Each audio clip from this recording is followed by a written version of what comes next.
আপনারা দেখছেন news UNI. দেখতে থাকুন, সঙ্গে থাকুন। মূলত শিক্ষক দিবস উপলক্ষে আমি শিক্ষক হিসাবে আমি আর দায়িত্ব মনে করেছি যে আমাদের অষ্টম শ্রেণীর একটা ছাত্রীর বন্যায় বই খাতা কলম সব ভেসে গেছে।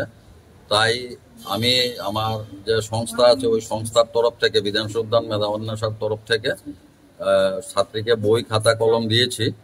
তাছাড়া আমাদের বিদ্যালয়ে যে ষষ্ঠ থেকে অষ্টম শ্রেণীর মিড ডে মিল যে বাচ্চারা গ্রহণ করে তার জন্য তাদেরকে খাদ্য সামগ্রী দিয়েছি।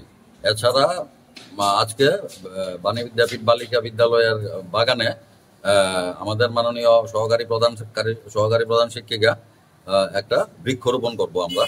আপনারা সবাই জানেন যে বাণী বিদ্যালয়ের কিচেন গার্ডেনে বিভিন্ন রকমের বৃক্ষ রয়ে গেছে। চ্যানেলটি দেখতে থাকুন জিও টিভি, ই বাবা এবং প্লে অন টিভিতে। সঙ্গে থাকুন, সঙ্গে আছি।